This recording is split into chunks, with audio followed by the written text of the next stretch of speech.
ہم میں سے ہر شخص اپنی اپنی استطاعت کے مطابق، اپنی اپنی صلاحیت کے مطابق ذمہ دار ہے۔ میں اپنی استطاعت کے مطابق ذمہ دار ہوں اور آپ اپنی استطاعت کے مطابق۔ استطاعت کا مطلب ہے طاقت، قوت۔ ہمارا گھر ہے، پڑوس ہے، خاندان ہے، محلہ ہے، بستی ہے، شہر ہے، صوبہ ہے، ملک، پھر پوری دنیا ہے۔ اسی طرح آدم علیہ السلام سے لے کر آج تک اور قیامت تک اللہ کا نظام ہے۔ اسی طرح یہ دنیا بستی آئی ہے، بستی رہے گی اور قیامت تک قائم رہے گی۔ بے شمار انسان آئے اور چلے گئے، یہ بھی اللہ کا نظام ہے۔ لوگ آتے رہیں گے، جاتے رہیں گے، اپنے اپنے اعمال نامے کو اپنے ساتھ لے کر جائیں گے۔ جو کچھ دنیا کمائی ہے اسے چھوڑ کر جائیں گے۔ تو اس اعتبار سے ہم میں سے ہر آدمی ذمہ دار ہے۔ رسول اللہ صلی اللہ علیہ وسلم کی اس حدیث کو یاد کیجیے جسے آپ نے بارہا علماء کی زبانی سنا ہوگا، کلکم راع وکلکم مسئول عن رعیتی۔ تم میں کا ہر شخص نگہبان ہے، چرواہا ہے، اس سے اس کے ماتحتوں کے بارے میں پوچھا جائے گا۔ تو ہم سب لوگ اللہ رب العالمین کے یہاں اس کے سامنے جب حاضر ہوں گے تو ہم سے پوچھا جائے گا، ہم مسئول ہیں۔ ہم میں سے ہر آدمی سے پوچھا جائے گا اس کی ذمہ داریوں کے بارے میں، اس کے گھر کے بارے میں، اس کے ماتحتوں کے بارے میں۔ قرآن کریم میں ایک جگہ اللہ رب العالمین نے خاص مومنین کو ان کے گھر والوں سے متعلق حکم دیا۔ کیا کہا؟ یا ایھا الذین آمنوا قوا انفسکم واہلیکم نارا وقودها الناس والحجارة علیہا ملائکۃ غلاظ شداد لا یعصون اللہ ما امرهم ویفعلون ما یؤمرون۔ مسلمانوں، ایمان والوں، اپنے آپ کو اور اپنے بال بچوں کو آگ سے بچاؤ۔ آگ سے بچاؤ۔ کون سی آگ؟ وہ آگ جس کا ایندھن انسان اور پتھر ہوں گے۔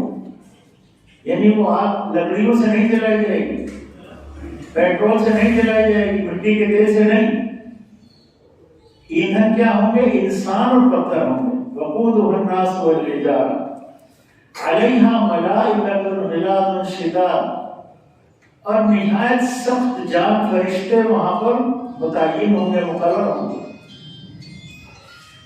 لا یعصون اللہ ما امرهم ویفعلون ما یؤمرون، اللہ کی نافرمانی قطع نہیں کریں گے، جو کچھ کہا جائے گا اسے کر گزریں گے۔ تو اس آیت میں خاص طور پر ہر مسلمان کو کہا گیا ہے کہ وہ اپنے آپ کو اور اپنے بال بچوں کو آگ سے بچائے۔ تو ایک ذمہ داری یہ ہے۔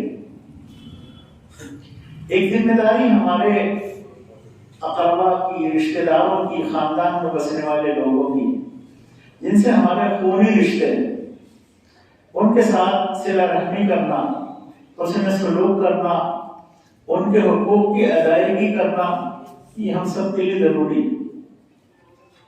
اسی طرح آپ دیکھیں پڑوس ہے، پڑوسی کو حقوق بیان کیے گئے ہیں، اور اتنے بیان کیے گئے کہ اماں عائشہ فرماتی کہ لگنے لگا کہ کہیں وراثت میں حصے دار تو نہیں بنا دیا جائے گا۔ اتنے حقوق بیان کیے گئے ہیں پڑوسی، اور پڑوسی کے پریشان کرنے پر اور ستانے پر وعیدیں بیان کی گئی، سخت وعیدیں بیان کی گئی۔ لیکن آج ہم دیکھیں ایک پڑوسی دوسرے پڑوسی سے پریشان ہے، ایک پڑوسی دوسرے پڑوسی سے شکایتیں کرتا ہے، اس سے اطمینان اسے حاصل نہیں۔ تو آج اس طرح سے اگر ہم ایک ایک چیز میں غور و فکر کریں تو ہمارے گھر سے لے کر، پڑوس سے لے کر، خاندان میں اور پوری بستی میں آج معاشرے کا کم بیش یہی عالم ہے، یہی صورت حال ہے کہ پورا معاشرہ مختلف انداز سے بگڑا ہوا ہے۔ آج ہم دیکھیں مسلمانوں میں پھیلے ہوئے مختلف طرح کے عقائد میں بے پناہ بگاڑ ہے۔ امت کا بہت بڑا طبقہ آج شرک میں مبتلا ہے۔ شرک جس کی تردید کے لیے، جس کی مذمت کے لیے اور جسے دنیا کے سے مٹانے کے لیے اللہ نے اپنے نبیوں کو بھیجا، کتابوں کا نزول کیا، شریعتوں کا نزول کیا، اور رسول اللہ صلی اللہ علیہ وسلم اسی مشن پر بھیجے گئے کہ شرک کا رد کریں اور اللہ کی توحید کو بیان کریں۔ آپ سے پہلے جتنے انبیاء آئے ہر ایک نے اللہ کی توحید کی طرف لوگوں کو بلایا۔ آپ سیرت طیبہ کو پڑھیں، رسول اللہ صلی اللہ علیہ وسلم کی حیات مبارکہ کا مطالعہ کریں تو آپ کو معلوم ہوگا کہ جب آپ کا آخری وقت ہے دنیا سے جانے کا، بیماری ہے، شدید بیمار ہیں، بے ہوشی کا عالم ہے، کبھی کبھی ہوش آتا ہے تو اس میں آپ نصیحتیں فرماتے ہیں، پھر بے ہوش ہو جاتے ہیں، پھر ہوش آتا ہے تو کچھ نہ کچھ وصیتیں فرماتے ہیں، نصیحتیں فرماتے ہیں۔ اس وقت میں جب دنیا سے رخصتی کا وقت قریب ہے، نبی صلی اللہ علیہ وسلم فرماتے ہیں لعنت اللہ علی الیہود والنصارى اتخذوا قبور انبیائہم مساجد۔ اللہ تعالیٰ یہود و نصارہ پر لعنت کرے کہ انہوں نے اپنے نبیوں کی قبروں کو سجدہ گاہ بنا لیا تھا، مسجد بنا لیا تھا۔ اس حدیث پر غور کریں، اس کے مفہوم کو سمجھیں اور پھر امت کے حالات کو دیکھیں کہ آج امت کا کتنا بڑا طبقہ قبروں پر سر جھکا رہا ہے، قبروں سے فریادیں کر رہا ہے اور اہل قبور سے اپنی مرادوں کے لیے امیدوار ہے کہ میری مرادیں یہاں سے پوری ہوگی، مجھے اولاد ملے گی، مجھے رزق ملے گا، مجھے صحت ملے گی، میرے بچے امتحان میں پاس ہو جائیں گے۔ آپ جائیے بعض قبروں پر باقاعدہ پرچیاں لکھی ہوتی، پرچیاں لکھ کر لوگ لگا کے آتے ہیں ہمارا فلاں کام نہیں ہو رہا ہے، ذرا اس کے لیے آپ دعا فرما دیں۔ ہماری بھینس دودھ کم دے رہی ہے، آپ دعا فرما دیں کہ دودھ پورا دینے لگے۔ بچے امتحان کے لیے وہاں عرضیاں لگا کے آتے ہیں۔ تو آج امت کا یہ حال ہے کہ امت کا ایک بڑا طبقہ شرک میں مبتلا ہے، اور شرک ایسی وبا ہے جو تمام نیک اعمال کو کھا جاتی ہے۔ کوئی عمل اللہ کے قابل قبول نہیں ہے اگر عقائد میں شرک موجود ہے، عمل میں شرک موجود ہے۔ یہ اتنی بڑی اور بری بیماری، اللہ ہم سب کو اور مسلمانوں کو اس سے بچائے اور ہم سب کی حفاظت فرمائے۔ دنیا کا بھی خسارہ ہے، آخرت کا بھی خسارہ ہے۔ ایسے لوگوں کے اوپر جنت حرام ہے جو شرکیہ عقائد پر مرتے ہیں، جن کی موت شرک پر ہوتی ہے، ایسے لوگوں پر اللہ نے جنت کو حرام کر دیا ہے۔ قرآن کریم میں صاف طور پر کہا ہے انہ من یشرک باللہ فقد حرم اللہ علیہ الجنہ ومأواہ النار وما للظالمین من انصار۔ کہ جس نے بھی اللہ کی ذات اور صفات میں کسی کو شریک ٹھہرا دیا، اس پر جنت حرام کر دی گئی، اس کا ٹھکانہ جہنم ہے، وہ بہت بڑا ٹھکانہ ہے، اور کوئی مددگار مدد کرنے کے لیے نہیں آئے اور کسی ظالم کی مدد نہیں کی جائے۔ اللہ رب العالمین نے قرآن کریم میں وضاحت کے ساتھ شرک کے بارے میں تفصیلات بیان کر دی، مثالیں دے کر بیان کی، شرک کو سمجھایا ہے۔ کہیں مکھی کی مثال دی ہے تو کہیں کسی اور چیز کی مثال دی ہے، کہیں مکڑی کی مثال دی ہے، کہیں اور دوسری اشیاء۔ تو مثالیں دے کر قرآن کریم میں اللہ رب العالمین نے شرک کے بارے میں وضاحت کی۔ لیکن آج امت کا بڑا طبقہ شرک کے اندر مبتلا ہے۔ اس کی وجہ کیا ہے؟ اس کی وجہ یہ ہے کہ امت کے افراد، عام افراد کی میں بات کر رہا ہوں، قرآن کریم کو پڑھتے ہی نہیں، قرآن کریم کو پڑھتے ہی نہیں۔ قراءت قرآن کے بجائے قرآن خوانی ہوتی۔ کیا ہوتا ہے ہمارے یہاں؟ قرآن خوانی۔ اور قرآن خوانی کو ہم نے سمجھ لیا ہے کہ بس یہی قرآن کریم کا ہم پر حق ہے، اور اس کو کر لینے کے بعد اب سارے مسئلے ہیں۔ گھر میں موت ہو جائے تو قرآن خوانی، دکان کھولی، کارخانہ بنایا، فیکٹری لگائی تو قرآن خوانی، کچھ اور کبھی دل چاہا کوئی خوشی گھر میں ہو گئی تو قرآن خوانی۔ تو قرآن خوانیاں ہو رہی ہیں، قرآن پڑھا نہیں جا رہا ہے، قرآن سمجھا نہیں جا رہا، قرآن فہمی نہیں ہو رہی ہے، بلکہ قرآن خوانی ہو رہی ہے۔ تو قرآن خوانی جب تک ہوتی رہے گی ہمارا معاشرہ سدھرے گا نہیں۔ جب قرآن فہمی ہوگی تو معاشرہ سدھرے گا، معاشرے میں سے برائیاں جائیں گی۔ قرآن فہمی تو ہے نہیں۔ آپ اسی سہارنپور میں جہاں کئی بڑے مدارس ہیں اور یہ معروف مشہور شہر ہے ہندوستان کا اس حوالے سے کہ یہ علماء کا مرکز ہے، گڑھ ہے، لیکن یہاں جو عوام ہیں، عام لوگ، آپ بتائیں مجھے کئی ہزار مسجدیں یہاں ہوں گی، کئی ہزار، کتنی مسجدوں میں درس قرآن علماء دیتے ہیں؟ کتنی مسجدوں میں درس قرآن کتنی مساجد میں ہوتا ہے؟ آپ ذرا جائزہ لے لیں، شاید کہیں کہیں ہوتا ہو، ہم یہ تو نہیں کہتے کہ 100% نہیں ہو رہا، کہیں کہیں ہوتا ہو۔ کیا وہ کافی ہے؟ جبکہ ہر مسجد میں عالم موجود ہیں، علماء کی ایک اچھی خاصی تعداد ہے، بھیڑ ہے، لیکن علماء جب اپنی ذمہ داریوں کو ادا کرنا چھوڑ دیں گے، میں نے شروع میں ایک جملہ کہا کہ معاشرے کے بڑے لوگ، معاشرے کے اہم لوگ، معاشرے کے اہل علم، معاشرے میں بسنے والے باوقار لوگ جب اپنی ذمہ داریوں کی ادائیگی چھوڑ دیں گے تو معاشرہ بگڑ جائے گا، معاشرے میں کوئی سدھار ممکن نہیں۔ تو علماء کرام کی میں تنقید نہیں کر رہا ہوں، اس سے کوئی یہ نہ سمجھے کہ میں علماء کی برائی بیان کر رہا ہوں، نہیں، علماء قابل احترام ہیں، ہر عالم قابل احترام ہے، قابل تقریب ہے، لیکن یہ بات تو کہی جائے گی کہ وہ عالم ہونے کی حیثیت سے اپنی ذمہ داری کو ادا نہیں کر رہے۔ آپ ذرا غور فرمائیں، عام جو لوگ ہیں، عام مسلمان جو معاشرے کا بہت بڑا حصہ ہے، ان کے ذہنوں میں دین کا تصور کیا ہے؟ دین کا تصور صرف یہ ہے کہ داڑھی، ٹوپی، کرتا پائجامہ اور 5 وقت کی نماز، رمضان آئے تو روزے رکھ لیں، تراویح کی نماز پڑھ لیں، عید بقر عید پر عیدگاہ میں حاضر ہو جائیں، کچھ پیسہ ہے نصاب کے مطابق تو زکات دے دیں، اور پیسے ہو گئے تو ہے جبرا کرائیں، حاجی جی کہلائیں، حاجی جی کہلائیں۔ بورڈ وزٹنگ کارڈ چھپواتا ہے آدمی تو اس اپنے نام پہ لگا حاجی فلاں، یہ ہوتا ہے نہیں۔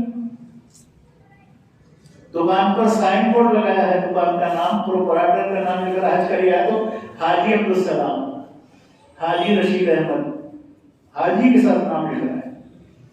فون آیا، کون سا آپ بول رہے ہیں؟ میں حاجی فلاں بول رہا ہوں۔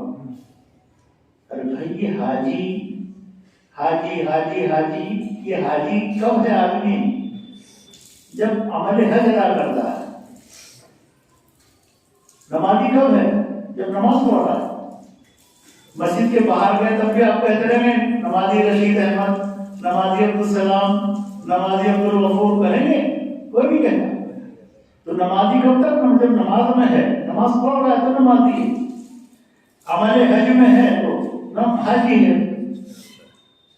اب کوئی آدمی کسی کے نام کے ساتھ لگا زکاتی فلاں صاحب،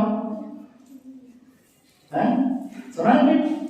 اچھا کہ آپ نے سنا حاجی ابوبکر صدیق، حاجی عمر فاروق، حاجی عثمان غنی، یہ سارے تو حاجی تھے نا، تب نے حج کیا تھا، اور نبی صلی اللہ علیہ وسلم کے ساتھ حج کیا تھا. کیا حج تھا؟ تو آج ہمارے یہاں بس دین کا یہ تصور ہے. حاجی جی اور نمازی جی ٹوپی داڑھی، اس سے کوئی یہ نہ سمجھے کہ داڑھی کی اہمیت کم ہے. داڑھی کی بڑی اہمیت ہے.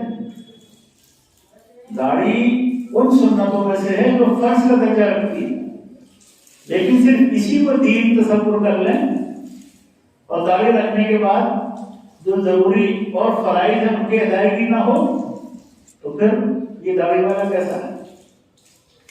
یہ داڑھی والا جھوٹ بولتا رہے، یہ داڑھی والا لوگوں کی زمین قبضہ کرتا رہے، اس کے پاس طاقت ہے غریب کو مارتا رہے، اس کے پاس اولاد ہے تو ان کا روپ دکھاتا رہے پڑوسیوں کو کہ میرے 5 لڑکے ہیں، جوان 5 لڑکیاں ہیں میرے پاس، خبردار ہوشیار رہنا مجھ سے.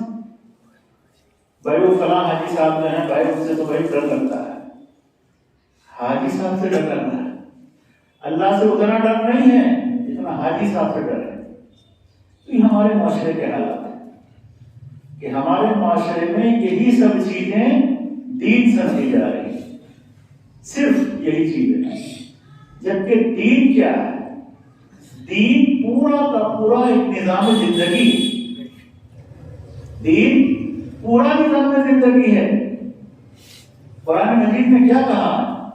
ہم مسلمانوں سے کہا یا ایھا الذین آمنوا ادخلوا فی السلم کافۃ ولا تتبعوا خطوات الشیطان انہ لکم عدو مبین. مسلمانوں اللہ تعالیٰ کے دین میں، اسلام میں پورے داخل ہو جاؤ، مکمل داخل ہو جاؤ. وَلَا تَتَّبِعُوا خُطُوَاتِ الشَّيْطَانِ، اور شیطان کے راستے پر مت چلو. إِنَّهُ لَكُمْ عَدُوٌّ مُبِينٌ، کیونکہ وہ تمہارا کھڑا ہوا دشمن ہے. اسلام کے علاوہ جو بھی طرز زندگی ہے وہ شیطان کا راستہ ہے، یہ جانتے ہیں. اسلام کے علاوہ جس طریقے میں بھی زندگی گزرے گی وہ طریقہ شیطان کا راستہ ہے، شیطان کا طریقہ ہے، اسلام نہیں ہے، دین نہیں. تو ہم سے مطالبہ ہو رہا ہے کہ ہم اسلام میں پورے داخل ہو جائیں. بتاؤ ایمانداری سے جتنے لوگ بھی مسجد میں موجود ہیں، کیا اس آیت کے تقاضے کو ہم نے پورا کیا؟ ہمارے کون سے کام دین کی روشنی میں ہو رہے ہیں، دین کے مطابق ہو رہے ہیں، دینی مسائل کے مطابق ہو رہے ہیں؟ کون سے کام ہو رہے ہیں؟ اگر ہم جائزہ لیں گے تو آدھے سے زیادہ زندگی ہماری اسلام کے خلاف گزر رہی ہے، آدھے سے زیادہ زندگی. تو بھائی بگاڑ ہی بگاڑ ہے. اس اونٹ کی کون سی کل سیدھی ہے؟ ساری ٹیڑھی. یہ ہمارا مسلم معاشرہ جو ہے ایک ایسا اونٹ ہے کہ جس کی ساری کلیں ٹیڑھی، کوئی سیدھی نہیں. کیسے سدھار آئے گا؟ کیسے برائیاں ختم ہوں گی؟ ان کے لیے ہر ایک کو، میں ہوں آپ ہوں، سب کو مل کر محنت کرنی پڑے گی، بہت محنت کرنی پڑے گی. سب سے پہلے تو ہم میں سے ہر آدمی اپنے آپ کو ٹھیک کرے. آج حسد کی بیماری عام ہے، بغض و عداوت کی بیماری عام ہے. یعنی جہاں ہمارے عقائد کی خرابیاں ہیں، اسی کے ساتھ پھر ہماری جو عملی زندگی ہے اس میں خرابیاں ہیں. ایک آدمی جو ہمارے محلے میں رہتا ہے یا جس مارکیٹ میں ہماری دکان ہے وہیں اس کی دکان ہے، اس کی دکان خوب اچھی چل رہی، ترقی پر ہے. میں پریشان ہوں کہ اس کا کام اچھا کیوں چل رہا ہے، اس کا گھر اچھا کیوں بن گیا ہے، یہ آسائش کے ساتھ کیوں رہ رہا ہے، یہ اچھی زندگی کیوں گزار رہا ہے. میں پریشان ہوں. اسے کیا کہتے ہیں؟ حسد کہتے ہیں. آج حسد کی بیماری عام ہے. اور یاد رکھیے حاسد کبھی کامیاب نہیں ہوتا ہے، حاسد کبھی کامیاب نہیں ہوتا. اور اس کی مثال میں دیتا ہوں قرآن مجید سے. قرآن مجید اگر ہم پڑھیں صحیح معنی میں تو ساری چیزیں ہمارے سامنے آئینے کی طرح آ جائیں گی، ہر چیز آ جائے گی۔ اللہ تعالیٰ نے پچھلی قوموں کی بھی کھولی، پچھلی جو قومیں گزری ہیں یہود و نصارہ، ان کو بارے میں بتا دیا ہے، اور آنے والے واقعات کا بھی ذکر کر دیا ہے، اور موجودہ دور میں کیا ہے اس کو بیان کر دیا ہے۔ پچھلے انبیاء کے جو واقعات ہیں عبرت کے لیے ہیں، نصیحت کے لیے۔ پچھلی قوموں کے جو واقعات ہیں، قصائص ہیں، قصے ہیں، وہ ہماری نصیحت ہے ان میں۔ اللہ رب العالمین نے حضرت یوسف کا پورا واقعہ قرآن کریم میں بیان کیا، سورہ یوسف میں پورا واقعہ بیان کر دیا۔ آپ نے دیکھا ہوگا ہمارے یہاں پہلے اب سے کچھ برس پہلے ایک کتاب پڑھی جاتی تھی داستان یوسف کے نام سے، داستان یوسف کے نام سے مولوی یوسف دہلوی کی کتاب ہے، بہت بکتی تھی، وہ بہت بکتی تھی، اور گھروں میں عورتیں جمع ہو کر ایک دوسرے کو پڑھ کر سناتی تھیں، خوب گا کر پڑھتی تھیں۔ اس میں بڑی نظمیں بھی ہیں، اور صحیح بھی ہے، غلط بھی ہے، سب ہے اس میں، اول جلول بہت کچھ ہے اس میں۔ وہ تو اپنی جگہ رہا، لیکن قرآن مجید میں صحیح طور پر سورہ یوسف کا پڑھ لیں بہت ساری نصیحت کی چیزیں، اور جو بنیادی تعلیم ہے وہاں یہی کہ حسد سے بچو، حسد مت کرنا۔ حضرت یوسف علیہ السلام اپنے والد کے بہت زیادہ قریب تھے، والد کی محبت بھی ان کو بہت زیادہ حاصل تھی، جو ان کے دوسرے بھائی تھے اس سے ان کو حسد ہوا، اور ان کے دل میں حضرت یوسف کی طرف سے بغض پیدا ہو گیا۔ جب حسد آدمی کرتا ہے تو اس کے بعد کا مرحلہ ہوتا ہے بغض کا، کینے کا، پھر اس کے بعد کا مرحلہ ہوتا ہے نقصان پہنچانے کا۔ یہ ساری برائیاں مرحلے وار پیدا ہوتی شروع ہو جاتی، پیدا ہونے لگتی۔ تو حضرت یوسف کو جب خواب نظر آیا تھا کہ چاند ستارے انہیں سجدہ کر رہے ہیں، تو حضرت یعقوب جو ان کے والد تھے انہوں نے کہا بیٹا اس خواب کو بیان نہ مت کرنا، لا تقصص رؤیاک علی اخوتک فیکیدوا لک کیدا، اپنے بھائیوں سے بیان مت کرنا ورنہ کوئی نہ کوئی چال تمہارے ساتھ چلے گی۔ بہرحال یہ کہ بھائیوں کو حسد تھا، وہ لمبا واقعہ ہے، تفصیل کا موقع نہیں ہے، اختصار یہ ہے کہ حضرت یوسف کو لے گئے اور وہاں بیچ دیا، مصر کے، پہلے تو کنویں میں ڈالا، پھر مصر کے قافلے کے ہاتھوں بیچ دیا، وہ مصر پہنچ گئے، اللہ ان کی حفاظت کر رہا ہے۔ بھائی کنویں میں ڈالا ہے، بارش سے آگے کہہ دیا بھیڑیا کھا گیا ہے، ابا کو ڈال کر خون میں آلو کرتا دکھا دیا جھوٹا، اب وہ دیکھ رہے ہیں کھول کر، پھر پھٹا ہوا تو کوئی نہیں کرتے کی تحقیق ہو رہی ہے۔ مسئلہ سمجھ لیں یہاں پر بہت بڑی بات ہے، کرتا لائے خون آلودہ اور ابا سے کہا بھیڑیا کھا گیا ہے، یہ یوسف کا کرتا ہے۔ ابا دیکھ رہے ہیں کرتے کو، کرتا تو سالم ہے، کہیں سے پھٹا ہوا نہیں، تحقیق ہو رہی ہے، سمجھ گئے کہ نہیں بھیڑیے نے نہیں کھایا، ان کی کچھ مکاری۔ بہرحال یوسف علیہ السلام کو اللہ نے نبوت بھی دی اور حکومت بھی دی، مصر کے وزیر خزانہ ہو گئے، وزیر اعظم ہو گئے، عزیز مصر کے منصب پر فائز ہو گئے۔ یہاں کیا حال ہوا بھائیوں، قحط سالی پڑ گئی، دانے دانے سے پریشان، پانی سے پریشان۔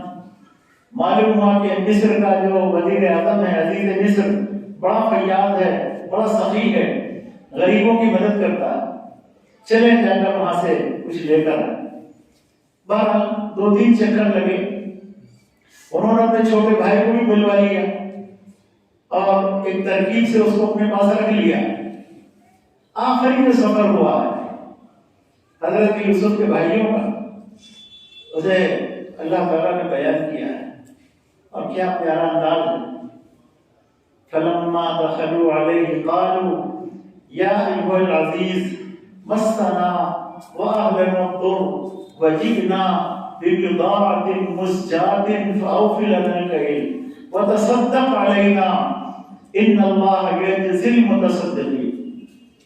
جب لوگ مصر میں داخل ہوئے تو حضرت یوسف علیہ السلام سے کہا اے عزیز مصر، ہم بہت غریب ہیں، بہت پریشان ہیں، بہت زیادہ قسم پرسی کے عالم میں ہیں، ایسے وقت میں ہم تھوڑا بہت تحفے تحائف بھی آپ کے لیے لے کر آئے ہیں، آپ ہماری مدد کریں، صدقہ کریں ہم پر۔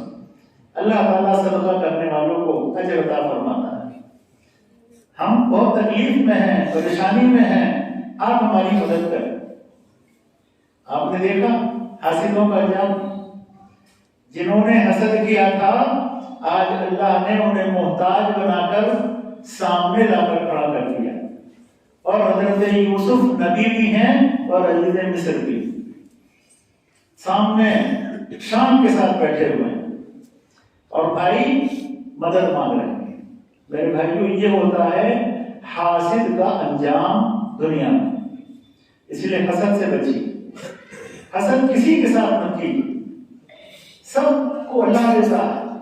ہمارا یہ ایمان اور عقیدہ ہونا چاہیے کہ سب کو دینے والا تو اللہ ہے، ہمیں بھی وہی دے رہا ہے، دوسرے کو بھی وہی دے رہا ہے، وہ جس کو جتنا چاہے دے، اس کی مرضی وہ مالک ہے۔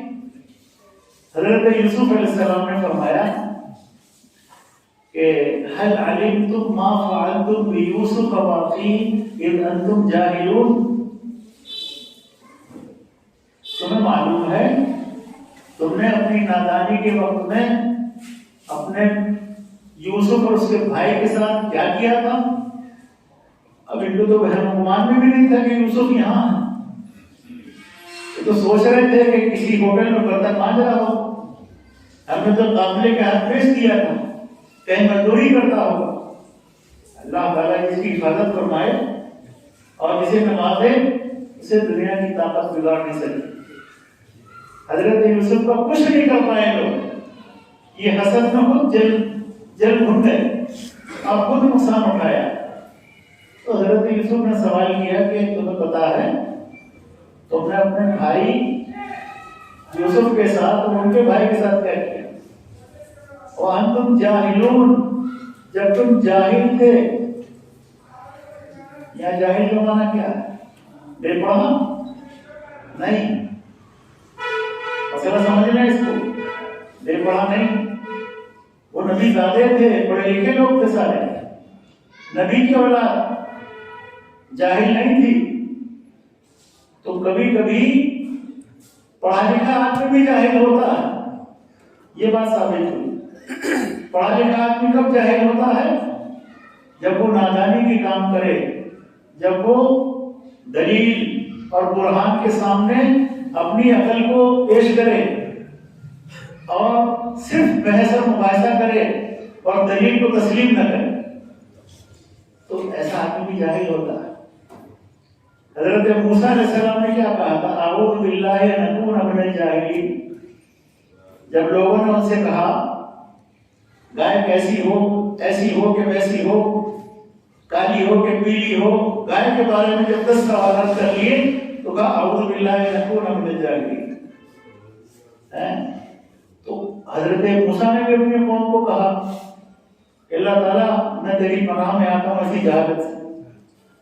حالانکہ بنی اسرائیل تھے، وہ بے پڑھے نہیں تھے، پڑھے لکھے تھے، صاحب کتاب تھے، اہل کتاب تھے وہ۔ تو تب بھائیوں نے کہا کہ ارے غور سے دیکھا تو بچپن میں دیکھا تھا، کنویں میں ڈال آئے تھے، اب جوان ہیں۔ کہا اِنَّكَ لَأَنْتَ یوسف، کیا تم یوسف ہو؟ کیا تم یوسف ہو؟ تب کہا ہاں انا یوسف وہذا اخی، ہاں میں یوسف ہوں اور یہ میرا بھائی۔ اللہ اکبر۔ یوسف علیہ السلام نے کیا کہا؟ سن لیجیے، قد من اللہ علینا، قد من اللہ علینا، بلا شبہ اللہ نے ہم پر احسان کیا۔ اللہ کا شکر ادا کر رہے ہیں کہ اللہ نے ہم پر احسان کیا ہے۔ اور یہ بھائی اب اپنے کبر، غرور، تکبر، طاقت اور گھمنڈ پر پچھتا رہے اور ڈر لگ رہا ہے کہ کیا ہوگا ہمارے ساتھ۔ إِنَّهُ مَن يَتَّقِ وَيَصْبِرْ فَإِنَّ اللَّهَ لَا يُضِيعُ أَجْرَ الْمُحْسِنِينَ۔ یوسف علیہ السلام نے کہا کہ اللہ نے ہم پر بڑا احسان کیا ہے، اور یہ کیا ہے، کیسا احسان ہے؟ إِنَّهُ مَن يَتَّقِ وَيَصْبِرْ، بلا شبہ جو آدمی تقوی اختیار کرتا ہے، پرہیزگاری اختیار کرتا ہے اور صبر کرتا ہے، اللہ اس کو اسی طرح کی جزا دیتا ہے۔ اللہ اس کو نوازتا ہے اپنے نعمتوں سے اور اپنے رحمتوں سے، برکتوں سے۔ اب بھائی پریشان ہیں اور نادم ہے، سر جھکائے پڑے ہیں، سر ڈر ہے، خوف ہے، کیا ہوگا؟ میرے بھائیوں، ہمارے دور میں یا کسی بھی دور میں اگر اس طرح کے واقعات پیش آ جائیں اور ظالم سارے اکٹھے ہوں اور سب جھکائے کھڑے ہوں تو کیا کریں گے؟ ہم سب کو جیل بھجوائیں گے، رسی میں لٹکائیں گے، کوڑے لگوائیں گے، سزائیں دیں گے۔ لیکن اللہ کے انبیاء بہت عظیم ہوتے ہیں، بہت عظیم ہوتے ہیں، اور اسپیشل افراد ہیں۔ حضرت یوسف علیہ السلام نے بھائیوں کی ندامت اور ان کی گردنیں جب جھک گئیں اور اپنے جرم کا اقرار کیا تو بھائیوں سے کہا لا تثریب علیکم اليوم یغفر اللہ لکم وہو ارحم الراحمین۔ اللہ اکبر، کہ آج کے دن تم سے کوئی معاوضہ نہیں، تم سے کوئی بدلہ نہیں لیا جائے گا۔ لا تثریب علیکم اليوم یغفر اللہ لکم، اللہ تم کو معاف کرے۔ یہ نبی کا اسوہ ہے، نبی کی سیرت ہے۔ وَهُوَ أَرْحَمُ الرَّاحِمِينَ، وہ سب سے بڑا رحم کرنے والا ہے۔ یہی آپ کو سیرت طیبہ میں ملے گا۔ محمد رسول اللہ صلی اللہ علیہ وسلم نے جب مکہ فتح کیا، مکے میں فاتحانہ انداز میں داخل ہوئے تو بہت سارے لوگ گھبرائے ہوئے تھے۔ مکے والے جنہوں نے ظلم و ستم ڈھایا تھا 13 برس تک، اور نبی صلی اللہ علیہ وسلم کو ایک دن چین سے نہیں بیٹھنے دیا، یہاں تک کہ مجبور ہو کر مکہ چھوڑنا پڑا اور مدینے میں سکونت اختیار کی۔ 10 سال کے بعد واپسی مکے میں ہو رہی ہے اور بغیر ہتھیار، بغیر خون بہائے مکے کا کنٹرول ہاتھ میں آ رہا ہے۔ بیت اللہ کی چابیاں آپ کے ہاتھ میں ہیں، پورا کنٹرول ہے مکے پر۔ آج اس کی طاقتیں ختم ہو گئی، گھبرائے ہوئے لوگ کیا کریں، آج کیا ہوگا؟ ایک ایک سے بدلہ لے گئے۔ نبی علیہ السلام نے اعلان کیا لا تثریب علیکم اليوم، آج کے دن تم سے کوئی بدلہ نہیں لیا جائے گا۔ حضرت سفیان رضی اللہ تعالیٰ عنہ سخت مخالف تھے، کئی جنگوں میں مقابلے پر تھے، پر احد کے میدان میں وہی کمانڈ کر رہے تھے۔ لیکن جب مکہ فتح ہوا، حضرت عباس رضی اللہ تعالیٰ عنہ جو آپ کے چچا تھے، انہوں نے کہا بھتیجے ابو سفیان قوم کا سردار ہے، بڑا آدمی ہے، عزت چاہتا ہے، وہ اسلام میں داخل ہونے کے لیے تیار ہے۔ نبی کریم صلی اللہ علیہ وسلم نے کیسی عزت عطا فرمائی، فرمایا من دخل دار ابی سفیان فهو آمن، جو ابو سفیان کے گھر میں چلا جائے ہماری طرف سے امن و امان ہے۔ یہ عزت بخشی تھی حضرت ابو سفیان۔ تو بہرحال بات لمبی ہو رہی، کہنے کا مقصد یہ ہے کہ حسد سے بچیں، بغض سے بچیں، کینہ اور دشمنی سے بچیں، ایک دوسرے کی خیرخواہی کا جذبہ رکھیں، ہمدردی اور غمخواری کا جذبہ رکھیں، عقائد کو درست کریں، عمل کو درست کریں۔ یہ کیسے ہوگا؟ یہ ہوگا کتاب و سنت سے جب آپ جوڑیں گے، علماء کتاب و سنت سے جب آپ جوڑیں گے تو یہ ساری چیزیں آپ کے اور ہمارے اندر آئیں گی۔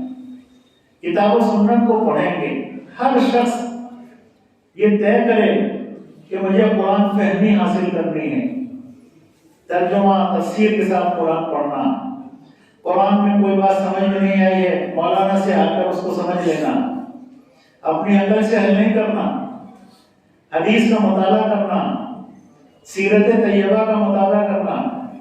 آپ بتائیں جتنے لوگ یہاں ہیں کہ سہارنپور میں جائزہ لے لیں، یہاں بھی کتابوں کی بہت بڑی مارکیٹ ہے، لاکھوں مسلمان ہیں یہاں، کتنے گھروں میں سیرت کی کوئی کتاب ہوگی؟ گھروں میں کیا ہے ہمارے؟ سیرت کی کتاب کتنے گھروں کے اندر ہوگی، جبکہ ہر گھر میں ہونی چاہیے۔ رسول اللہ صلی اللہ علیہ وسلم کی سیرت کو پڑھے بغیر ہماری اصلاح ممکن نہیں، معاشرے کا سدھار ممکن نہیں ہے، قرآن فہمی ممکن نہیں ہے، اسلام اور دین کو سمجھنا ممکن نہیں، جب تک رسول اللہ صلی اللہ علیہ وسلم کی سیرت طیبہ کو نہیں سمجھیں گے، نہیں پڑھیں گے۔ تو سیرت کا مطالعہ بہت ضروری ہے۔ آج ہم رات دن شکایتیں کرتے رہتے ہیں کہ صاحب ایسا ہے ایسا ہے، یہ ہو رہا ہے، دنیا یہ کر رہی ہے۔ بھائی ہم کیا کر رہے ہیں؟ ہم نے اپنے اوپر خود ظلم کیا ہوا ہے، اور ہم اپنے لیے ظالم ہیں اور دوسروں کے لیے بھی ظالم ہیں۔ تو ظالموں کا ایک مجموعہ ہے، جمع ہے، جو کسی نہ کسی اعتبار سے اپنے اوپر یا اپنے ساتھیوں پر ظلم کر رہا ہے۔ کیسا ظلم ہے؟ ہمیں جس کام کے لیے اللہ نے بھیجا ہے دنیا میں، وہ کام ہم نہیں کر رہے ہیں، دوسرے کاموں میں لگ گئے، تو یہ ظلم ہے، اور یہی ہم دوسروں کے ساتھ کرتے ہیں۔ اسی لیے رسول اللہ صلی اللہ علیہ وسلم کی ایک حدیث ہے، اور چھوٹی سی حدیث ہے، آپ نے فرمایا لا ضرر ولا ضرار، نہ تکلیف پہنچاؤ نہ تکلیف اٹھاؤ، خود بھی تکلیف مت اٹھاؤ، دوسروں کو بھی تکلیف نہ پہنچاؤ۔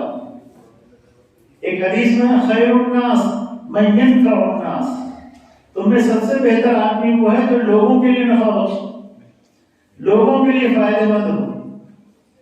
اس لیے میرے بھائیوں، ہم خود ہر آدمی اپنی اصلاح کرے، اپنے عقیدے کی اصلاح کرے، اپنے عمل کی اصلاح کرے، اپنے بچوں کی اصلاح کرے، اپنی خواتین کی اصلاح کرے، اور یہ جو سماجی برائیاں ہیں ان سے بچے۔ فضول خرچی ہمارے سماج کی بہت بڑی برائی ہے، اسے بچیں۔ اور فضول خرچی زندگی کے بہت سارے شعبوں میں ہوتی، خاص طور پر شادیوں میں ہوتی، اور مرنے کے بعد بھی ہوتی۔ مرنے کے بعد کی جو رسمیں ہیں ان میں بھی فضول خرچیاں بہت ہوتی ہیں، اور غیر ضروری خرچے بہت ہوتے ہیں۔ ہم میں سے کتنے لوگ ہیں میرے بھائیوں جو یہ جاننے کی کوشش کرتے ہیں علماء کے پاس آ کر یہ دینی کتابوں کے ذریعے کہ مرنے کے بعد کیا کیا کام ہیں میت کے ساتھ کرنے کی، کیا مسائل ہیں، یا شادی کا موقع ہے، خوشی کا موقع ہے تو کیا مسائل ہیں؟ کوئی نہیں پوچھتا ہے، جیسا ہوتا آ رہا ہے اسے کرتے رہتے ہیں۔ مثال کے طور پر آپ نے دیکھا ہوگا قبرستان میں تدفین کے بعد قبر میں انگلی دے دیتا ہے ایک آدمی سراہنے، ایک آدمی بائیں جانب کی طرف قبر میں انگلی دے دی۔ علماء نے اس عمل کو بدعت لکھا، علماء دیوبند کے فتاویٰ میں بھی یہ عمل بدعت لکھا ہوا موجود ہے، ان کے فتاویٰ آپ دیکھ سکتے ہیں۔ لیکن پھر یہ عمل ہو رہا ہے، کیوں ہو رہا ہے؟ کہ مولوی بھی دیکھ رہا ہے، حافظ جی بھی دیکھ رہا ہے، اور حاجی جی بھی دیکھ رہا ہے، یہ عمل ہوتے ہوئے سب دیکھ رہے ہیں، کوئی روک نہیں رہا۔ اب کرنے والے سمجھتا ہے کہ فلاں مولانا صاحب بھی موجود تھے، فلاں حافظ صاحب بھی موجود تھے، فلاں قاری صاحب بھی موجود تھے، اور فلاں حاجی جی بھی موجود تھے، یہ بھی تو ہے نا ہمارے یہاں۔ تو اب کسی نے تو منع کیا نہیں، اس لیے یہ عمل صحیح۔ اس طریقے سے برائیاں معاشرے میں پھیلتی چلی گئی کہ جو کچھ ہو رہا ہے کوئی پرواہ نہیں، روک ٹوک بند، قانون لا یتناہون عن منکر۔ یہود اور نصارہ پر اللہ تعالیٰ نے لعنت کی ہے قرآن مجید میں، لعن الذین کفروا من بنی اسرائیل علی لسان داؤد و عیسی ابن مریم۔ دو نبیوں کی زبانی لعنت بھیجی ہے یہود و نصارہ پر. کیوں؟ کانوا لا یتناہون عن منکر، برائی پر روکتے نہیں تھے، برائی پر ٹوکتے نہیں تھے. برائی ہو رہی دیکھ رہے ہیں، کوئی پرواہ نہیں. تیجا بدعت، 40واں بدعت، اور جب کوئی کرے اور دعوت آئے مسجد میں تو حاضر ہے وہاں. کتابوں میں لکھا ہے بدعت، علماء میں فتاوا موجود ہیں، لیکن جب کوئی کرتا ہے اور دعوت آتی ہے تو امام موجود ہے، امام صاحب، مولوی صاحب، قاری صاحب، حافظ صاحب وہاں موجود ہیں. کیسے روکے گا کوئی؟ صبح سے شام تک مساجد میں، ہر محلے کی مسجد میں کئی سو لوگ آتے ہیں، فجر سے لے کے عشاء تک کئی سو لوگ آتے ہیں. اگر امام ہر نماز کے بعد 1-2 منٹ میں ایک مسئلہ بیان کر دے، شریعت کی ایک بات بیان کر دے، تو 5 باتیں شریعت کی روزانہ ہر نمازی کو معلوم ہو جائیں گی. نہیں کر رہا، نہیں ہو رہا. بعض اذکار، بعض اعمال کے فضائل حدیثوں میں آئے ہیں، حدیثوں میں فضائل میں بیان ہوئے، ان میں بعض ضعیف روایات بھی ہیں، بعض صحیح روایات بھی ہیں. اب بہت ساری چیزوں کے فضائل بیان ہو گئے، فضائل بیان ہو گئے، سن لیے فضائل. اب آدمی سوچتا ہے کہ میں چوری کروں تو کوئی مسئلہ نہیں، کسی کے ساتھ بے ایمانی کروں تو کوئی مسئلہ نہیں، عمرے پہ عمرہ کروں تو کوئی مسئلہ نہیں، فلاں کے ساتھ زیادتی کی ہے میں نے، جانتا ہے آدمی یہ دل مفتی ہوتا، فلاں کی زمین کا کچھ حصہ دبا لیا، کھیت کا حصہ دبا لیا، اس کسی کے مکان میں پرنالا ڈال دیا، یہ سب ہو رہا ہے. عمرے پہ چلا جاؤں گا سب ختم ہو جائے گا، ایک عمرہ کراؤں گا سب ختم. سن لیں، اس سے ختم نہیں ہوتا. عمرہ کرنے سے صغیرہ گناہ معاف ہوتے ہیں، کبیرہ نہیں ہوتے. اور حقوق العباد والے گناہ کبھی معاف نہیں ہوتے ہیں جب تک صاحب معاملہ سے آپ اپنے معاملے کو صاف نہ کر لیں. جس کی زمین تباہی ہے اس سے اپنے معاملے کو صاف نہ کر لیں، وہ معاف نہیں ہوگا. حج کرو، عمرہ کرو، کچھ بھی کرتے رہو، مسجد بنا دو، مدرسہ بنا دو. آدمی یہ سمجھ رہا ہے کہ میں کچھ بھی کر لوں، عمرہ کر لوں گا تو معاف ہو جائے گا، قرآن خوانی کرا لوں گا تو معاف ہو جائے گا، مولوی صاحب کو مدرسے میں ایک کمرہ بنا دوں گا تو معاف ہو جائے گا. میرے بھائی ایسے معاف نہیں ہوتا. یہ ذہن اگر کسی کا بن گیا ہے تو یہ ہلاکت والا ذہن ہے، تباہی بربادی والا ذہن ہے، یہ کہیں نہیں چھوڑے گا آدمی. تو معاشرے میں جو بگاڑ ہے وہ بنیادی چیز یہ ہے کہ ہم نے برائیوں پر روک ٹوک بند کر دی. برائیوں میں شامل ہو رہے ہیں، جا رہے ہیں، آ رہے ہیں اور روک ٹوک نہیں کر رہے. اور علماء کی جو ذمہ داری ہے وہ ادا نہیں ہو رہی.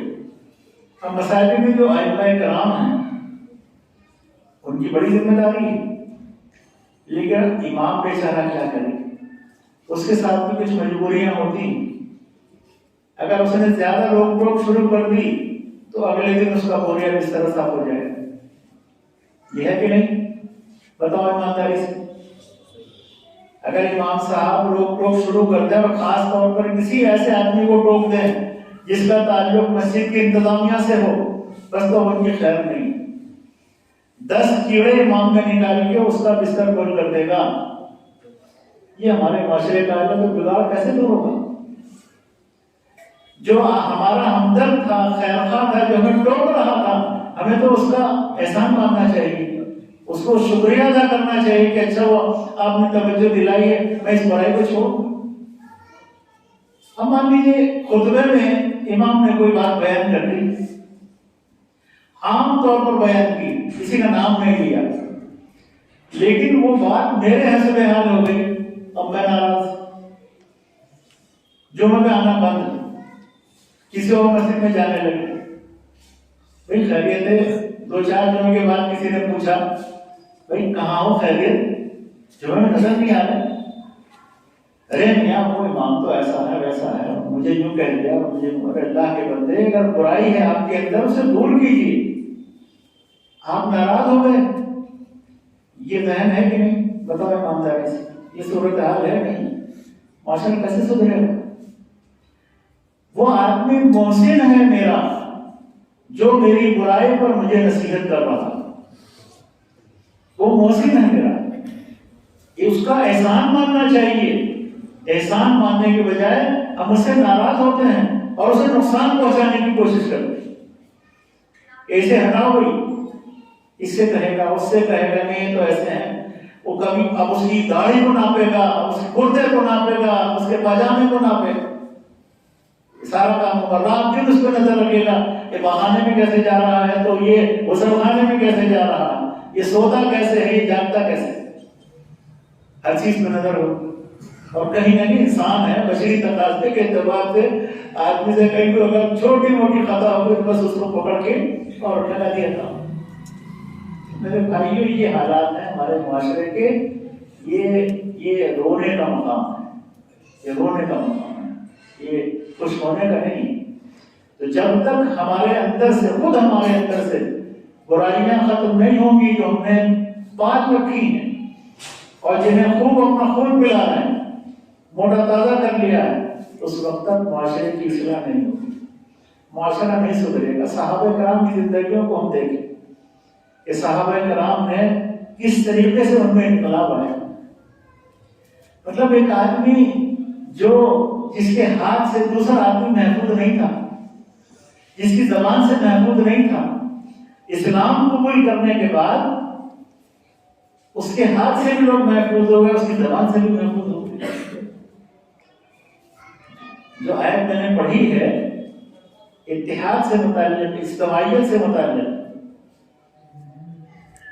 وَاعْتَصِمُوا بِحَبْلِ اللَّهِ جَمِيعًا وَلَا تَفَرَّقُوا، اور اس سے پہلی جو ٹکڑا ہے، جو آیت ہے جس میں اللہ نے مسلمانوں کو کہا ہے اتقوا اللہ حق تقاتہ ولا تموتن الا وانتم مسلمون، اللہ سے ڈرو جیسا کہ اس سے ڈرنے کا حق ہے۔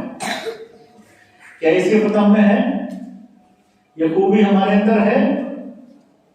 ولا تموتن الا وانتم مسلمون، اور دنیا سے اس حال میں جاؤ کہ مسلمان ہو۔ حضرت یعقوب علیہ السلام انتقال کا وقت قریب ہے، سارے بچے بیٹھے ہوئے ہیں، اولادیں موجود ہیں، اور وقت قریب آ گیا ہے۔ فکر ہے انہیں کہ میں نے بچوں کی تربیت کی ہے، تعلیم دی ہے ان کو، نبی زادے ہیں، پھر بھی مرتے مرتے اپنے دلی اطمینان کے لیے ان سے سوال کرتے ہیں کہ میرے بعد تم کس کی عبادت کرو گے؟ مَا نَعْبُدُهُمْ، کس کی عبادت کرو گے تم لوگ؟ حضرت یعقوب بچوں نے کہا کہ ہم آپ کے الہ اور ابراہیم کے الہ کی عبادت کریں گے۔ اذ حضر یعقوب الموت اذ قال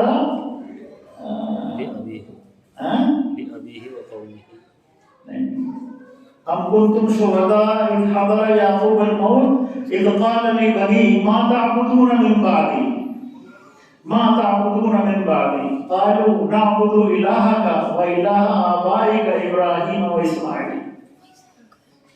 یعقوب علیہ السلام کہتے ہیں کہ میرے بعد کس کی عبادت کرو گے، کس کے آگے جھکو گے؟ تو کہتے ہیں کہ ہم لوگ آپ کے الہ اور اپنے دادا کے الہ ابراہیم اور اسماعیل کے الہ کی عبادت کریں۔ میرے بھائیوں، یہ آیت تربیت اولاد سے متعلق ہے۔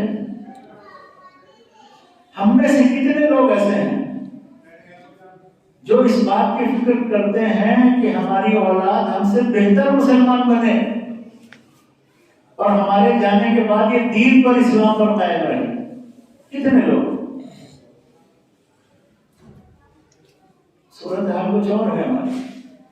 دولت، پیسہ، بلڈنگ، کاروبار، کارخانے ٹھیک ہے بنائیے، کوئی بھی روکتا ہے، اولاد اولاد کے لیے بہتر سے بہتر دنیا چھوڑ کر جائیے، لیکن دیندار بھی تو بنا کر جائیے۔ کتنے لوگ ہیں ہم میں سے ایسے جنہیں فکر ہے؟ اور میرے بھائیوں، آج کا دور، آج ہم جس دور میں اس ملک میں جی رہے ہیں، یہ آپ اس کو بہت ہلکے میں مت لیجیے۔ ہم بہت زیادہ خطرناک دور سے سب گزر رہے ہیں، بڑے نازک دور سے گزر رہے ہیں۔ ایسے وقت میں ہماری ذمہ داریاں پہلے سے زیادہ ہو جاتی ہیں، تو اپنے لیے بھی اور اپنے بچوں کے لیے، اپنے اولاد کے لیے۔ اگر ہم نے اپنے بچوں کی تربیت صحیح طور پر نہیں کی اور ان کے اندر انہیں دین کھول کر نہیں پلایا، تو جان لیجیے آنکھ مچنے کے بعد کل ان کا کیا حال ہوگا کچھ نہیں کہا جا سکتا۔ یہ کہاں جائیں گے، کس دین پر رہیں گے، کچھ نہیں کہا جا سکتا۔ حکومت کے مسائل اپنی جگہ، ہمارا سیاست سے کوئی لینا دینا نہیں۔ بھارت مسائل جو ہیں سب کے سامنے، سب کے علم میں۔ اس کے علاوہ انٹرنیٹ، موبائل، اس نے جو ہمارے معاشرے میں تباہی مچائی ہے، اس کو بھی سمجھنے اور جاننے کی ضرورت ہے۔ آج مسلم نوجوان لڑکے اور لڑکیاں جو غلط راستے پر جا رہے ہیں، ان میں بڑا سبب یہ انٹرنیٹ سے اپنے آپ کو جوڑ کے رکھنا۔ اس کے فائدے ہیں، اس میں کوئی شک نہیں، انٹرنیٹ کا، موبائل کے فوائد ہیں، لیکن نقصانات زیادہ ہیں، فوائد کم ہیں۔ اور اگر ہم اپنے پر کنٹرول کر لیں تو ان نقصانات سے بچا جا سکتا ہے۔ آج ہر آدمی کے ہاتھ میں ہے، یعنی چھلی والے کے ہاتھ میں بھی ہے، ٹھیلے والے کے ہاتھ میں بھی ہے، رکشے والے کے ہاتھ میں بھی ہے، ہر آدمی کے ہاتھ میں ہے۔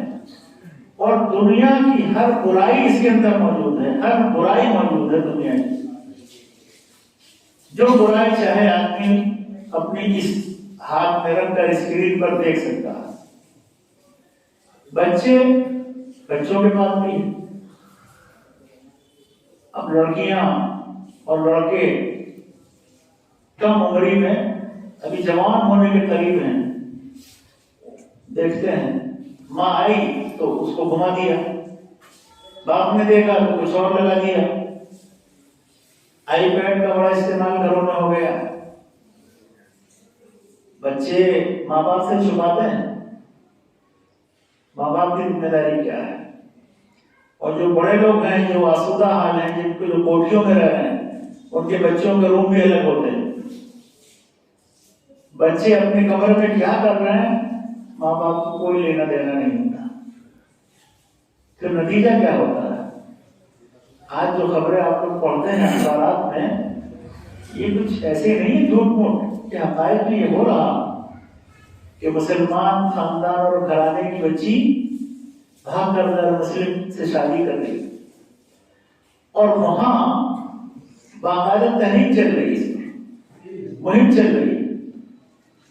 ایک گروپ ہے جو اسی کام پر لگایا گیا ہے کہ مسلمان لڑکیوں کو پھنساؤ اپنے جال میں، انہیں دنیا کی رونقیں دکھاؤ، اور پھر انہیں ان کے گھر سے نکال کر کسی ہندو غیر مسلم لڑکے سے اس کی شادی کراؤ۔ ایک تو وہ دین سے گئی، مرتد ہو گئی، اس کے بعد یہ واقعات بھی بہت سارے ملک میں ہوئے ہیں کہ 4-6 مہینے کے بعد اسے اس نے نکال دیا گھر سے، اس کا استعمال کیا، اسے مرتد بنایا اور نکال دیا گھر سے، طلاق دے کر، جاؤ یہاں سے۔ اب وہ نہ اپنے گھر کی ہے نہ گھاٹ کی ہے، وہ دو بھی کتیاں بن گئی۔ اور نتیجہ یہ ہے کہ اس طرح کی کتنی لڑکیاں آج اپنا پیٹ بھرنے کے لیے جسم فروشی کر رہی ہیں۔ یہ حقائق ہیں ہمارے معاشرے کے، ان پہ کنٹرول کیسے ہوگا؟ یہ خالی تقریر کر لینے سے نہیں ہوتا، مسلسل محنت اور کام کرنے کی ضرورت ہے، مسلسل محنت کی ضرورت ہے۔ اور ہر آدمی کو اس تعلق سے بہت چوکنا اور ہوشیار رہنے کی ضرورت ہے. اپنے بچوں پر کنٹرول. نظر رکھیں اپنے بچیوں پر. بچے ہمارے کہاں جا رہے ہیں, کس کے ساتھ بیٹھ رہے ہیں, ان کے دوست کون ہیں, لڑکی کی سہیلیاں کون ہیں, یہ موبائل کا استعمال کس حد تک ہو رہا ہے. تو یہ ہے کہ آدمی بات چیت کے لیے, کاروبار ہے کاروبار کے لیے, کوئی ضروری نہیں میسج دینا ہے اس کے لیے ہو گیا استعمال, لیکن اس سے زائد ہوتا ہے تو پھر خطرناک معاملہ ہے. اور آج اتنی خراب صورت حال ہے, آپ یقین مانیں, اور آپ سب لوگ جانتے ہوں گے, مجھ سے زیادہ جانتے ہوں گے, کہ گھر میں 8 آدمی ہیں تو 8 کے پاس موبائل ہے. اب گھر میں شام کو سب آ گئے, ابا بھی دکان سے آ گئے, اور بھائی صاحب بھی دکان سے آ گئے, فلاں صاحب بھی آفس سے آ گئے, اور ہر آدمی وہ اس صوفے پر, وہ اس کرسی پر, وہ اس پلنگ پر, وہ اس بیڈ پر, سب موبائل میں لگے. گھر کے کسی آدمی کو دوسرے کا حال چال پتہ ہی نہیں ہو رہا. ہر آدمی جو ہے وہ اپنا لگا ہوا ہے, گھنٹہ 2 گھنٹہ اس میں لگا ہے, اس کو نیند آئے تو جا کے سو گیا. اس سے کتنی بڑی خرابی ہے کہ گھروں میں جو آپس میں ایک دوسرے کے ساتھ خیر خیریت اور اچھے معاملات اور ساری چیزیں, یہ تو وقت اس میں لگ رہا ہے. بس میں جائیے تو بس کا یہ حال ہے, ٹرین میں جائیے تو ٹرین کا یہ حال ہے. حتیٰ کہ جو آدمی جسے سیٹ نہیں ملی ہے, کھڑا ہے, وہ بھی ایک ہاتھ سے پکڑ کے دوسرے سے لگا ہوا. ہم دلی میں میٹرو میں دیکھتے ہیں, میٹرو میں سفر کرتے ہیں تو وہاں بھی جناب دوسرے ہینڈل پکڑا ہوا ہے اور دوسرے ہاتھ سے لگا ہوا ہے, یا کمر لگا لی دیوار اور وہ لگا ہوا ہے. کتنی بڑی مصیبت ہے یہ. اور کم و بیش ہر گھر میں موجود ہے. مہمان آ گیا گھر میں, مہمان کی جو تکریم اور ضیافت کا شریعت نے حکم دیا ہے, وہ بھی اس کا بھی لحاظ پر. مہمان بیچارہ الگ بیٹھا ہے, یہ موبائل میں لگا. گھر کے لوگ موبائل میں لگ رہے ہیں, حتیٰ کہ اپنے بچے کی پڑھائی پر ماں دھیان نہیں دے رہی ہے, بچے کا ہوم ورک نہیں ہو رہا ہے.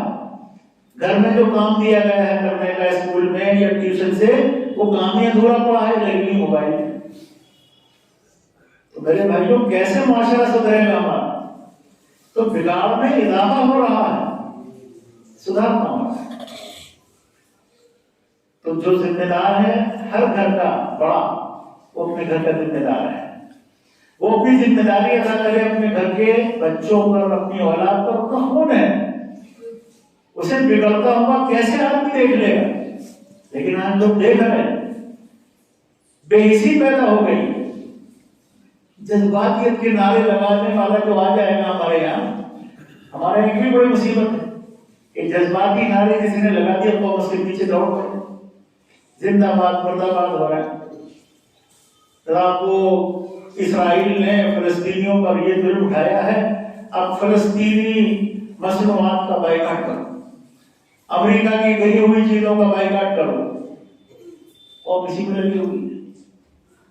میرے بھائی, آپ کن چیزوں کا بائیکاٹ کریں گے, اور آپ ہیں کتنے؟ پوری دنیا میں دوسرے ہم سے زیادہ ہیں, دوسرے تعداد میں ہم سے زیادہ ہیں, ان پہ کوئی فرق نہیں پڑتا ہے. اچھا, پھر آپ کن چیزوں کا بائیکاٹ کریں گے؟ آپ نے بنایا کیا؟ یہ سب کچھ تو انہوں نے بنایا جو ہم استعمال کرنے لگتے ہیں. یہ میں بول رہا ہوں, یہ ہم نے بنایا. یہ ٹیکنالوجی موبائل کی اور کمپیوٹر کی کس نے بنائی ہے؟ ہم نے بنائی. ہم تو اسکرین سے غائب ہیں, ہم کہیں نہیں ہیں. کہاں ہیں؟ دنیا کے ٹاپ ڈاکٹروں کی لسٹ آپ دیکھ لیں, ٹاپ ڈاکٹر دنیا کے, انہیں کہیں ہمارا نام نہیں ملے گا. ہم میں سے کسی کا نام وہاں نہیں. دنیا کے ٹاپ انجینئر کی لسٹ آپ دیکھ لیں, وہاں کسی مسلمان کا نام پائیں گے آپ؟ نہیں ملے گا. تو آج ہر اعتبار سے ہم نیچے کی طرف, ہمارا کوئی مقام نہیں ہے دنیا میں. اسی لیے جو چاہتا ہے بول دیتا ہے. جو جیسا چاہتا ہے ہمارے ساتھ سلوک کر لیتا ہے، اور ہم اس کو اچھی طرح سے برداشت بھی کر رہے ہیں، اور اب ہم نے وہ ہمت بھی نہیں رہی، ایمانی طاقت کہ ہم مقابلہ کر سکیں، ایمانی قوت بھی باقی نہیں رہی۔ تو یہی مسائل ہیں، سارے مسائل کا انبار ہے، اگر ہم ذکر کرتے رہیں صبح ہو جائے گی۔ اتنے مسائل سے ہم لوگ گھرے ہوئے ہیں، حل کیا ہے؟ حل وہی ہے، حل ہمارے دین میں ہے۔ ہم دین سے مضبوطی سے جڑ جائیں، اللہ کی کتاب سے جڑ جائیں، نبی کی سنت سے جڑ جائیں، صحابہ کے منہج کو اختیار کر لیں، سارے مسائل کا حل اسی میں۔ آج ہم نے اللہ کی کتاب کو چھوڑ دیا، نبی صلی اللہ علیہ وسلم کے طریقے اور سنت کو چھوڑ دیا، صحابہ کے منہج کو چھوڑ دیا، تو آج ہم رسوا ہیں، پریشان ہیں، ذلیل ہیں، خوار ہیں، اور ہوں گے اگر یہی روش رہی، اور ہوں گے۔ اس لیے میرے بھائیوں، بگاڑ بے پناہ ہے، بے شمار بگاڑ ہمارے معاشرے میں، خود ہماری ذات کے اندر ہے۔ جب تک ہم ہر آدمی اپنی اپنی اصلاح کی فکر نہیں کرے گا اور وہ طریقے اختیار نہیں کرے گا جو صحابہ کرام نے کیے، وہاں بھی بگاڑ بہت تھا، اس معاشرے میں بے پناہ بگاڑ تھا، ان کی اصلاح کیسے ہوئی؟ وَاذْكُرُوا نِعْمَةَ اللَّهِ عَلَيْكُمْ إِذْ كُنْتُمْ أَعْدَاءً فَأَلَّفَ بَيْنَ قُلُوبِكُمْ فَأَصْبَحْتُمْ بِنِعْمَتِهِ إِخْوَانًا۔ یاد کرو اللہ کے اس انعام کو کہ جب تم ایک دوسرے کے دشمن تھے، اس دین کے ذریعے اللہ نے تمہیں بھائی بھائی بنا دیا۔ وَكُنْتُمْ عَلَىٰ شَفَا حُفْرَةٍ مِّنَ النَّارِ، تم تو آگ کے کنویں میں کودنے کے لیے تیار تھے، ہم نے ہاتھ پکڑا ہے تمہارا۔ تو یہ اسلام اللہ کی بڑی نعمت ہے، ہم نے اس نعمت کی قدر نہیں کی، اسے رسماً اختیار کر لیا، اور رسماً ہماری زندگی مسلمانوں کی زندگی لگ رہی ہے اور گزر رہی ہے۔ حقیقت میں ہماری مسلمانوں کی زندگی نہیں ہے، اور حقیقت میں ہم اسلام کے راستے پر نہیں ہیں۔ آج بھی اگر ہم اسلام پر حقیقی معنی میں آ جائیں اور اسلامی تعلیمات کو اختیار کر لیں تو ہر طرح کے بگاڑ سے، نقصان سے اور ہر طرح کی مصیبت سے ہم لوگ بچ سکتے ہیں۔ کس برائی کا ذکر کیا جائے اس معاشرے میں؟ ہمارے معاشرے میں، ابھی میں راستے میں بات کر رہا تھا ساتھیوں سے، برادری واد کا کتنا بڑا معاملہ ہے۔ بڑے بڑے لوگ دین، جن کی زندگیاں دین میں کھپ گئی، دین پڑھنے لکھنے میں، وہ بھی اس کے شکار ہیں۔ یہ فلاں ہے، وہ فلاں ہے، کسی نے بنایا؟ یہ فلاں کسی نے بنا دیے؟ تم تو سارے ایک ماں باپ کی اولاد ہو، آدم و حوا کی، کلکم بنی آدم، تم سب آدم کی اولاد ہو۔ لا فضل لعربی علی عجمی ولا فضل لعجمی علی عربی، عربی کو اجمی پر، اجمی کو عربی پر کوئی فضیلت اور فوقیت حاصل نہیں، یہ نبی علیہ السلام کا درس ہے۔ لیکن آج ہمارا معاشرہ بٹ گیا ہے، تقسیم ہو گیا ہے، ہر برادری الگ ایک امت معلوم ہو رہی، ایک الگ امت ہے۔ یہ فلاں کون ہے؟ یہ ہماری برادری کا ہے، فلاں کون ہے؟ یہ غیر برادر ہے۔ مسلمان کو مسلمان غیر برادر کیا ہے؟ اتنی بڑی مصیبت ہے۔ اللہ فرما رہا ہے انما المؤمنون اخوہ، مسلمان مسلمان کا بھائی ہے، بھائی کو انگریزی میں برادر ہی کہتے ہیں۔ مسلمان مسلمان کا برادر ہے، اور ہم کہہ رہے ہیں یہ غیر برادر ہے، کلمہ پڑھنے والے۔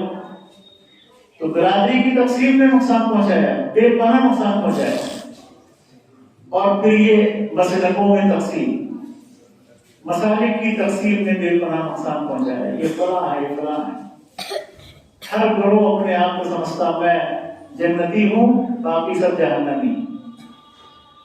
اور اللہ تعالیٰ ہمارے علماء کرام کو بھی عقل سلیم عطا فرمائے کہ وہ عام مسلمانوں کو لڑانا چھوڑ دیں۔ کئی جگہ ہم نے دیکھا کہ مولوی لڑا رہے ہیں، عوام وہ حجروں میں بیٹھے ہیں، انہیں کوئی نہ کوئی فریدہ لگایا اور حجرے میں موجود ہے، وہ لڑاتا ہے مولوی۔ اللہ کے بندو، مسلمانوں کو لڑاؤ نہیں، مسلمانوں کو اللہ اور اس کے رسول پر اتحاد اور اتفاق پیدا کرو. لڑائی نہیں مسلمان، لڑائی ہوگی تو نقصان ہوگا. اور اگر میں اتحاد کی بات کروں اور اجتماعیت کی بات کروں تو وہ ایک الگ عنوان ہے، بہت لمبی گفتگو ہے. لیکن اگر نماز کے ہی مسئلے کو لے لیں، نماز جو اہم عبادت ہے، نماز کے اگر 100 مسئلے ہیں تو 95 مسئلوں میں پوری امت کا اتفاق و اتحاد ہے. 4-5 مسئلوں میں اختلاف، اور وہ اختلاف بھی علمی طور پر گوارا کرنے لائق ہے اگر اس کو سمجھیں علم کی روشنی میں. مگر نہیں صاحب جھگڑا ہو رہا ہے، یہ تو وہ ہے، وہ تو وہ ہے، وہ تو وہ ہے. اچھا ایسی باتیں منسوخ کر دیں گے جو اس بیچارے کے وقت میں خیال میں بھی نہیں، ایسی باتیں منسوخ کر دیں گے. ہماری جماعت سے متعلق بھی ایسی چیزیں لوگ پھیلا دیتے ہیں کہ اللہ ہمیں سننے کے بعد میں احساس ہوتا ہے یا اللہ ہم نے تو کسی کتاب میں مسئلہ نہیں پڑھا اور ہمارے یہاں کبھی اس طرح عمل بھی نہیں ہوتا. یہ آدمی کیوں بول رہا ہے؟ اس کا معنی ہے جھوٹ بول رہا ہے. تو قرآن مجید کیا کہتا ہے؟ اصول دیا قرآن مجید نے، وَلَا يَجْرِمَنَّكُمْ شَنَآنُ قَوْمٍ عَلَىٰ أَلَّا تَعْدِلُوا اعْدِلُوا هُوَ أَقْرَبُ لِلتَّقْوَىٰ. کسی قوم کی دشمنی تمہیں اس بات پر آمادہ نہ کرے کہ تم جھوٹ بولو یا ناانصافی کرو. کسی کے ساتھ ناانصافی نہیں کرنی. کسی بھی مسلک کے تعلق سے ایسی بات ہرگز نہیں کرنی ہے جو اس کے ہاں نہیں. وہ اپنے مسلک کی ترجمانی کرے، میں اپنے مسلک کی ترجمانی کروں، اسی میں فائدہ ہے. میں دوسرے مسئلے کی ترجمانی کیوں کروں اور دوسرا میرے مسئلے کی ترجمانی کیوں کرتا ہے؟ مجھ سے میرے عقائد کے بارے میں مجھ سے پوچھے میں بتاؤں، ان کے عقائد کے بارے میں ان سے پوچھے وہ بتائیں. اگر ہم اس کو اختیار کر لیں کہ میں اپنی بات کہوں اور وہ اپنی بات کہیں، وہ میری نہ کہیں اور میں ان کی نہ کہوں، تو جھگڑا ختم ہو جائے گا. کیوں کہ جب میں ان کی بات کرتا ہوں تو کچھ ایسی چیزیں ملا دیتا ہوں اس میں یہ جو غلط ہوتی ہیں ان کے یہاں ہوتی نہیں، اور وہ میرے بارے میں جب بات کرتے ہیں تو ایسی بات کہہ دیتے ہیں کہ جو میرے یہاں نہیں. اللہ نے اس سے منع کیا، وَلَا يَجْرِمَنَّكُمْ شَنَآنُ قَوْمٍ عَلَىٰ أَلَّا تَعْدِلُوا اعْدِلُوا هُوَ أَقْرَبُ لِلتَّقْوَىٰ. کسی قوم کی دشمنی تمہیں اس بات پر آمادہ نہ کرے کہ تم انصاف کی بات کہنا چھوڑ دو. تقویٰ اختیار کرو، ڈرو اللہ سے ڈرو. اور اللہ کے نزدیک وہی آدمی ہے جو مستقل پرہیزگار ہے، وہ اقرب للتقویٰ. تو میرے بھائیوں، مسلمان ایک دوسرے کو کافر کہنا چھوڑیں، ایک دوسرے کی تکفیر نہ کریں، کلمہ پڑھنے والے کی تکفیر نہ کریں. جب تک کوئی شخص بالکل اسلام اور اسلام کی بنیادوں کا انکار اگر اعلان نہ کرے اسے کافر کہنے کا کسی کو نہیں. تو اس لیے کسی مسلمان کی تکفیر نہ کریں، کسی مسلمان کو ذلیل نہ کریں، کسی کی بے عزتی نہ کریں. سب کا احترام کریں، سب کا اکرام کریں، علماء کا بھی احترام کریں، آپ مسلمانوں کا بھی احترام کریں. تو معاشرے میں کچھ بھلائی پیدا ہوگی، کچھ اچھائیاں پیدا ہوں گی، اور کسی کے بارے میں بھی غلط فہمی کا شکار نہ ہو. آپ کوئی آدمی کہتا ہے فلاں لوگ تو ایسے ہیں، اہل حدیث ایسے ہیں، تو آپ کو کیا کرنا ہے؟ آپ کسی اہل حدیث عالم کے پاس جائیے، ان سے اس مسئلے کی وضاحت کر لیجیے، اپنا اطمینان کر لیجیے. مخالفین کی کتابیں پڑھ کر فیصلہ مت کیجیے، مخالفین کی کتابیں پڑھ کر فیصلہ مت کیجیے. جس مسئلے کی جانکاری کرنی ہے اس مسئلے کے علماء کی لکھی ہوئی کتابیں پڑھ کر معلومات کیجیے، تو آپ کو صحیح معلومات پہنچے گی. اور مخالف میں جو کچھ لکھا ہے ان کو پڑھ کر آپ نظریہ جو بنائیں گے ظاہر ہے کہ وہ نظریہ بھی مخالفانہ ہوگا، اس میں دشمنی ہوگی، عداوت ہوگی، بغض ہوگا. تو اس طرح کی چیزوں کو چھوڑنا چاہیے، سیدھا اللہ اور اس کے رسول کی اطاعت کرنی چاہیے، صحابہ کے منہج و طریقے پہ چلنا چاہیے. یہی دین ہے، یہی اسلام ہے. اللہ تعالیٰ ہم سب کو توفیق دے کہ ہم اپنی ذمہ داریوں کو سمجھیں، ہر فرد اپنے گھر کی، اپنے بچوں کی ذمہ داریوں کو سمجھے اور اپنے آپ کو اور اپنے بال بچوں کو جہنم کی آگ سے بچانے کی کوشش کرے۔ اللہ تعالیٰ سے دعا ہے کہ رب العالمین ہم سب کی اصلاح فرما دے، ہم سب کے اندر سدھار پیدا فرما دے اور مسلمانوں کو دین کی صحیح صورتحال سمجھنے کی توفیق عطا فرما دے۔ باتیں تو کہنے کے لیے بہت ساری ہیں، وقت نہیں ہے، اذان کا وقت ہو گیا ہے۔ اللہ ہم سب کو مجھ کی توفیق دے۔ وآخر دعوانا ان الحمد للہ رب العالمین۔